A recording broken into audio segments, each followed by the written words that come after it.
Film industry में धर्मेंद्र और हेमा मालिनी की जोड़ी बहुत खूब रही है। धर्मेंद्र हेमा मालिनी को किस हद तक चाहते थे, यह हेमा मालिनी और धर्मेंद्र की जोड़ी बहुत लाजवाब रही है। ड्रीम गर्ल हेमा मालिनी ने धर्मेंद्र संग शादी कैसे की, किस हालत में की और क्यों की, यह बातें आज इस वीडियो में हम जानने वाले हैं। उस जमाने में धर्मेंद्र की पहले से ही शादी हो गई थी और धर्मेंद्र पंजाब में रहते थे। लेकिन हेमा मालिनी संग उनकी कब मुलाकात हो गई और किसके चलते आगे चल के उनकी यह मुलाकात कब प्यार में बदल गई और इस प्यार का कन्वर्जन शादी में कब हुआ, यही बातें आज के वीडियो में हम बताएंगे। तो बने रहिए फ्रेंड मेरे चैनल पे। फिल्म इंडस्ट्री में नाम लेके चले तो धर्मेंद्र का नाम आ ही जाता है, क्योंकि धर्मेंद्र एक ऐसे हीरो रहे हैं, एक ऐसे एक्टर रहे हैं जिन्होंने 30 ईयर्स तक बॉलीवुड में राज किया है एज अ सुपरस्टार। ना कि सपोर्टिंग हीरो और ना ही उनको छोटे मोटे रोल फिल्म इंडस्ट्री में मिले हैं। धर्मेंद्र को जो भी रोल मिले हैं वो सारे सुपरस्टार के रोल मिले हैं। एज अ हीरो के बदौलत उनको यह सारे रोल मिले हैं। धर्मेंद्र की सबसे सुपरहिट फिल्म शोले रही है और उसमें से उनका जो डायलॉग था, बसंती इन कुत्तों के सामने मत नाचना, ये जो डायलॉग है, यह डायलॉग आज भी लोग हंस हंस के बोला करते हैं।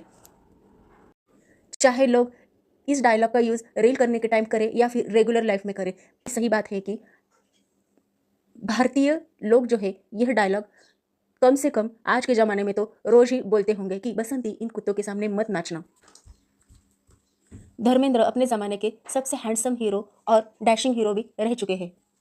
उनका यह हैंडसम लुक देखकर उस ज़माने की लड़कियां अपना दिल दे बैठती थी धर्मेंद्र जी को। और उनकी ही बात ना करें तो आज के ज़माने में भी अगर लड़कियां धर्मेंद्र के पुराने फ़ोटो अगर देखती है तो फोटो वाले धर्मेंद्र को अपना दिल भी दे बैठती है। उस ज़माने में लड़कियां धर्मेंद्र की दीवानी थी और धर्मेंद्र की अदाओं पे अपना दिल लुटाती थी। धर्मेंद्र ने अपने फिल्मी करियर में सारे रोल निभाए हैं। धर्मेंद्र ने अपने फिल्मी करियर में एक्शन हीरो का भी रोल अदा किया, कॉमेडी हीरो का भी रोल अदा किया, वो रोमांटिक हीरो भी रह चुके हैं। बहुत सारे रोल करके धर्मेंद्र ने दुनिया भर में अपनी एक अलग पहचान बनाई है। फिल्म इंडस्ट्री में सबसे पहला नाम अगर लिया जाता है तो धर्मेंद्र का ही लिया जाता है कि धर्मेंद्र ने फिल्म इंडस्ट्री में आने के लिए ना ही कहाँ पे एक्टिंग की क्लास की थी या ना कि उन्होंने कहीं पे जाके कोर्स वगैरह कुछ भी किया था, ना कि उन्होंने पहले एक्टिंग सीखी थी। एक्टिंग उनको तो कभी पता ही नहीं थी, लेकिन फिर भी वो फिल्म इंडस्ट्री में आए और सुपरस्टार के बदौलत उन्होंने अपने सारे किरदार निभाए और सच में फिल्म इंडस्ट्री को धर्मेंद्र के रूप में एक सुपरस्टार मिला था। फिल्मों में आने से पहले धर्मेंद्र रेलवे में क्लार्क की नौकरी भी की है। यह क्लार्क वाली नौकरी पंजाब में थी। तो पंजाब से धर्मेंद्र मुंबई तक कैसे आ गए थे और जब वो शादीशुदा थे फिर भी उन्होंने हेमा मालिनी संग क्यों शादी की थी? बात बता के चले तो हेमा मालिनी संग धर्मेंद्र की शादी हो गई थी, फिर भी उन्होंने अपनी उम्र से काफ़ी छोटी, यानी काफ़ी छोटी, कम से कम 20 ईयर्स से भी ज़्यादा छोटी लड़की के प्यार में कैसे फंस गए थे धर्मेंद्र, और इस लड़की से वो शादी भी करना चाहते थे। तो ऐसा क्या रुख आया था धर्मेंद्र की लाइफ में, यह रुख के तौर पर उन्होंने अपने कदम बढ़ाए थे उस लड़की संग शादी करने के लिए। उनकी यह सिचुएशन को हैंडल कैसे किया था हेमा मालिनी ने? हेमा मालिनी संग धर्मेंद्र की शादी हो गई थी, फिर भी फिल्म शूटिंग के दौरान धर्मेंद्र को अनीता राज बहुत पसंद आई थी और वो उनसे शादी भी करना चाहते थे। लेकिन बता के चले तो अनीता राज धर्मेंद्र से बहुत ही छोटी थी। अनीता राज की उम्र धर्मेंद्र की उम्र से आधी भी नहीं थी। अनीता राज बहुत ही छोटी थी, यानी कि धर्मेंद्र की उम्र अगर 30 साल है तो अनीता राज की उम्र उस दौरान 6 ईयर्स की रही होगी। तो इतनी छोटी लड़की से धर्मेंद्र शादी करना चाहते थे। तो यह बात हेमा मालिनी को बिल्कुल पसंद नहीं आई थी। सबसे महत्वपूर्ण जानकारी बता के चले तो धर्मेंद्र जी का जन्म 8 दिसंबर 1935 को पंजाब में हुआ था। पंजाब में धर्मेंद्र के पेरेंट्स का, यानी पिताजी का कहना था कि धर्मेंद्र अच्छी से पढ़ाई करके अच्छी से नौकरी करनी चाहिए। लेकिन धर्मेंद्र को पढ़ाई में बिल्कुल भी दिलचस्प नहीं था। उनका इंटरेस्ट तो हीरो बनने में था, लेकिन उनके पिताजी को यह मान्य नहीं था। धर्मेंद्र जी के पिताजी ने अपने ज़माने में स्कूल मास्टर की नौकरी की थी। धर्मेंद्र को इस कदर पढ़ाई बिल्कुल पसंद नहीं थी कि उनके पिताजी उनको बहुत सारा डांटते थे पढ़ाई करने के लिए, लेकिन फिर भी धर्मेंद्र नहीं मानते थे क्योंकि उनका इंटरेस्ट पढ़ाई में नहीं था और इसलिए उन्होंने पढ़ाई में कोई दिलचस्पी भी नहीं रखी थी। उनको, धर्मेंद्र को तो एक ही लगन थी कि फिल्म इंडस्ट्री में क्या करके कैसे करके आए और यहाँ पे अपना नाम बनाए। धर्मेंद्र जी ने अपने पिताजी के कहने पर जैसे तैसे करके 10वीं तक पढ़ाई की थी और उसके बाद अपने पिताजी के कहने के अनुसार धर्मेंद्र ने रेलवे में एज अ क्लार्क की भी नौकरी की है। तो उस दौरान उनको इस नौकरी से 130 रुपये महीना मिलता था। रेलवे में जब धर्मेंद्र की नौकरी लग गई थी तो उनके पिताजी को ऐसा लगा था कि धर्मेंद्र शायद अब हीरो बनने के जो सपने हैं वो भूलेंगे और यह नौकरी पे कायम रहेंगे।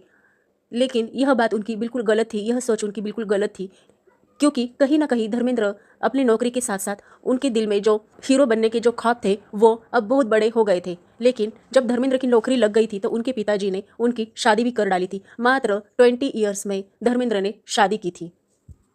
धर्मेंद्र की हीरो बनने की लगन और जिद कुछ इस तरह से बढ़ने लगी थी कि वो अपने पिताजी से इसके बारे में वाद विवाद के चलते एकदम चुप हो गए थे और उन्होंने अपनी माँ से डायरेक्ट ये बात कह दी थी कि उनको मुंबई तो जाना है और हीरो भी बनना है, तो क्या करे। तो उनकी माँ ने उनको कहा था कि चिट्ठी लिख और जा तू मुंबई। तो धर्मेंद्र ने फिर यह भी सोचा कि चिट्ठी लिख, सही है, माँ ने तो कहा है चिट्ठी लिख, लेकिन किसके नाम पे ये चिट्ठी लिखी जाए, यानी क्या करे कि वो जो है आगे चल के हीरो बन सके। क्योंकि धर्मेंद्र जी को पता भी चल गया था कि उनको तो हीरो बनना है, लेकिन हीरो बनने के लिए उन्होंने कोई भी कोशिश नहीं की थी, अब तक तो कोई भी कोशिश नहीं की थी। तो उनको सबसे पहले हीरो बनने के लिए बहुत सारी कोशिशें करनी चाहिए, ये उनके जहन में आया था।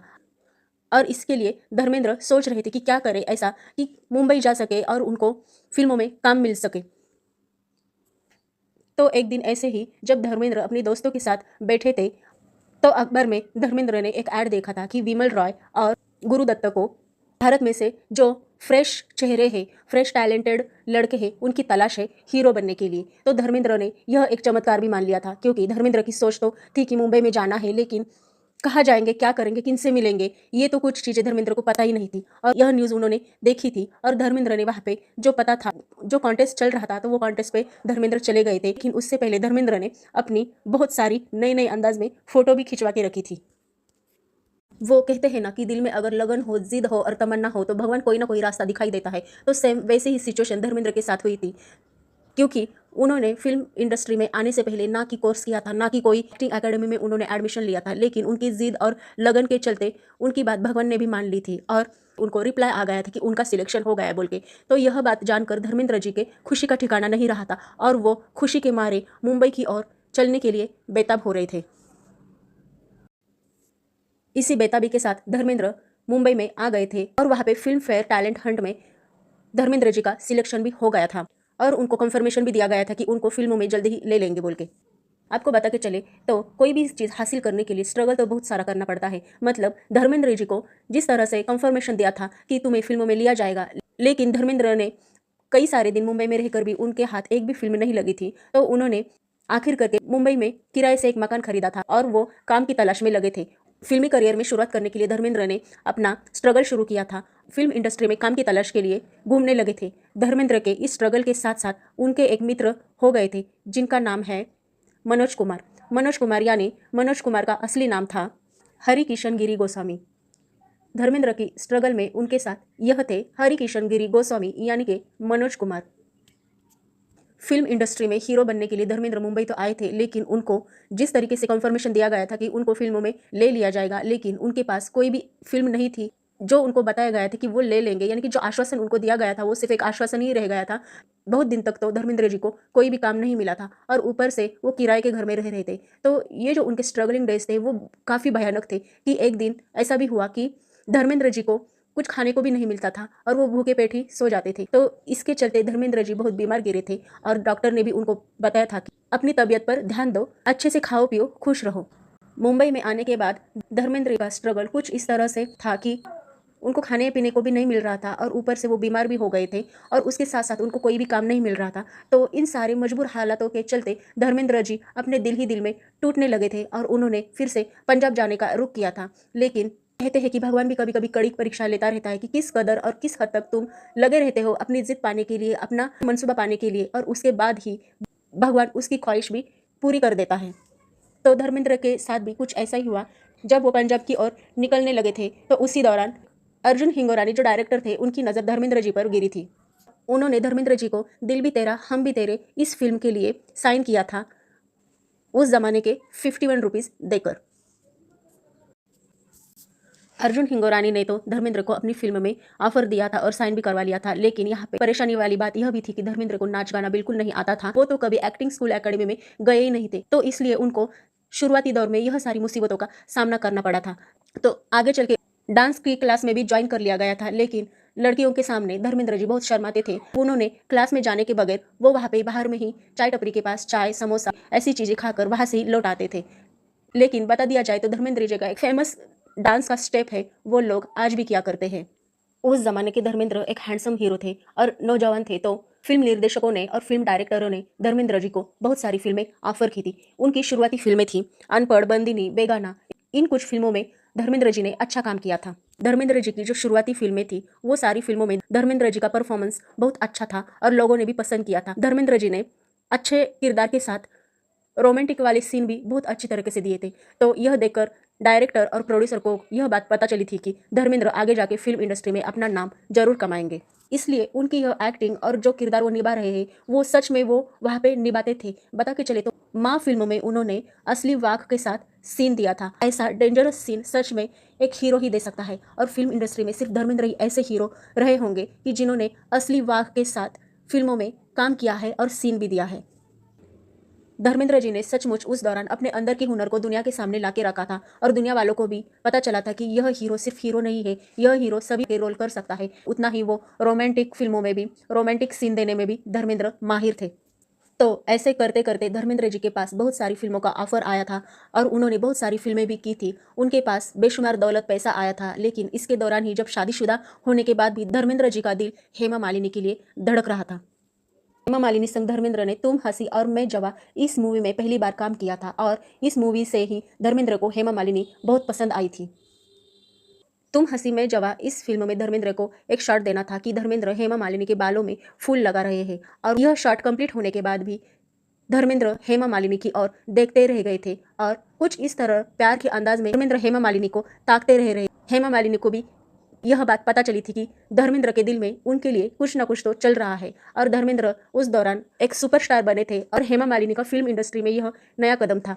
कौन से भी फिल्मों में उनको ऐसा लगता था कि उनकी जो हीरोइन है वो हेमा मालिनी ही रहना चाहिए और वो इसके लिए बहुत सारी कोशिश भी किया करते थे।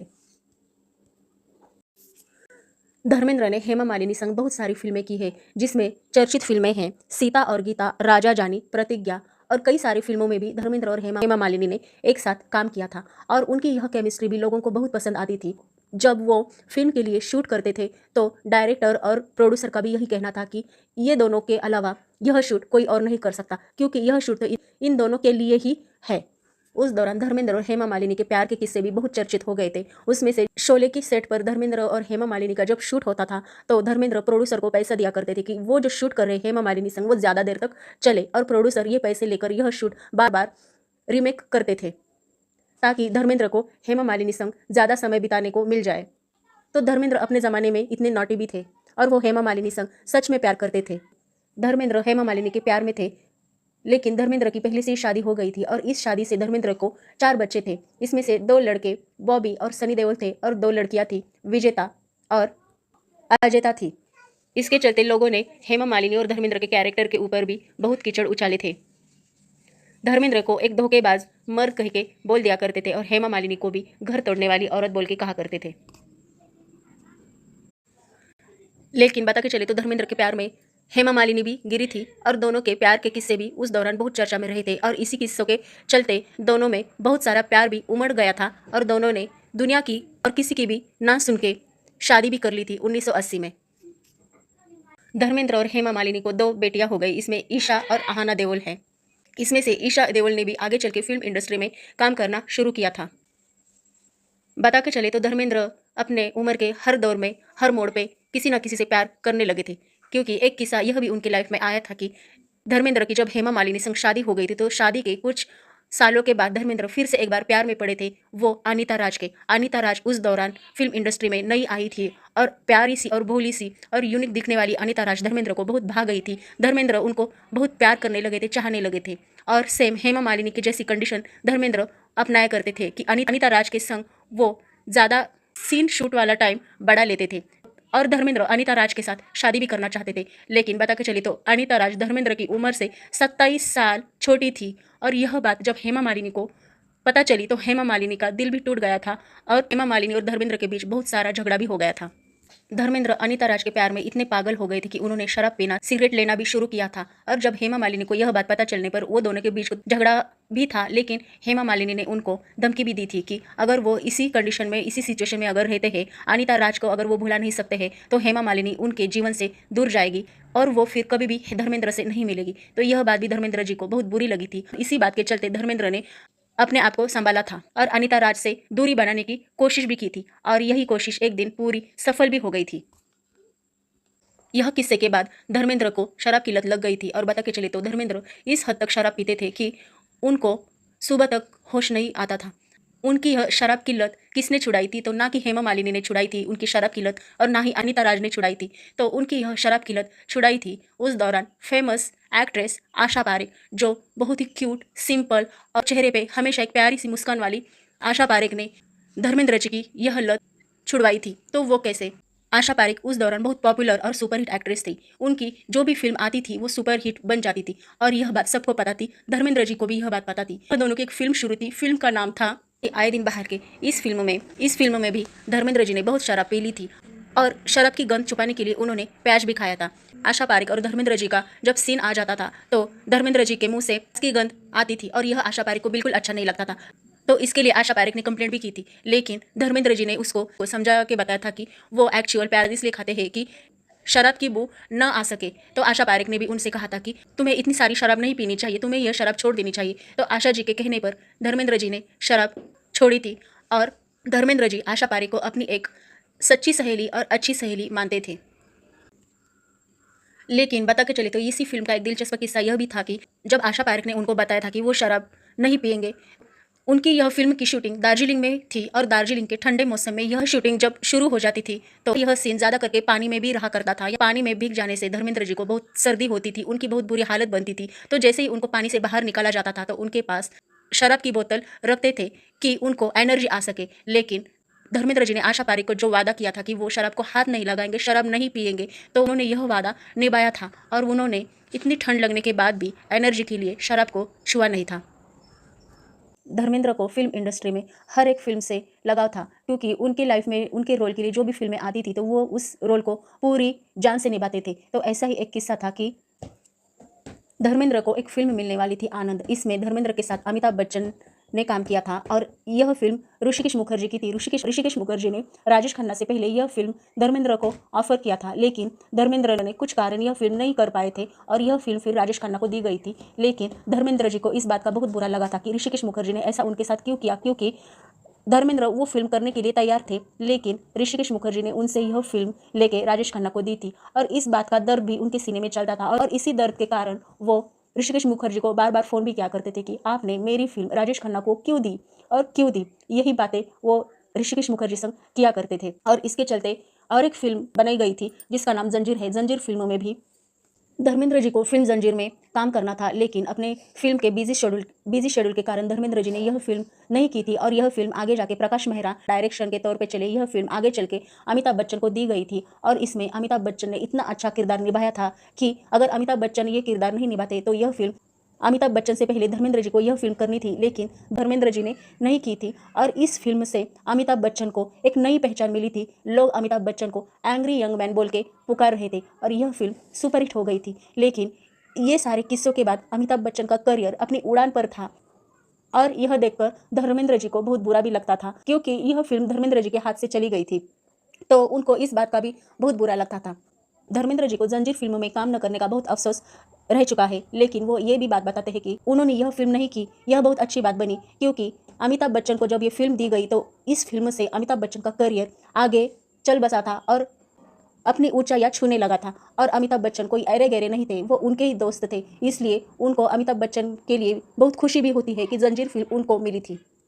धर्मेंद्र जी अमिताभ बच्चन को एक सच्चा और अपना दोस्त मानते थे, और बता के चले तो धर्मेंद्र जी ने अपने लाइफ में, अपने रियल लाइफ में उनको जो पसंद आया उन्होंने वही किया। धर्मेंद्र जी ने अपनी लाइफ अपने तरीकों से जी है, उनको अपनी लाइफ में जो भी पसंद आया उन्होंने वही काम किया। और फिल्म इंडस्ट्री की अगर बात कर दी जाए तो फिल्म इंडस्ट्री में भी अपनी जी जान लगन से और स्ट्रगल से यहाँ पे बहुत सारा नाम किया, नाम कमाया, और लोगों ने भी उनको बहुत सहारा प्यार दिया। तो आपको धर्मेंद्र जी की कौन सी फिल्म पसंद है? शोले तो सबको ही पसंद है, शोले छोड़ के आपको दूसरी और कौन सी फिल्म पसंद है धर्मेंद्र जी की, वो आप मुझे कमेंट में बता सकते हैं। तो मिलते हैं फ्रेंड ऐसी ही न्यू इन्फॉर्मेशन के साथ अगले नेक्स्ट वीडियो में, तब तक के लिए।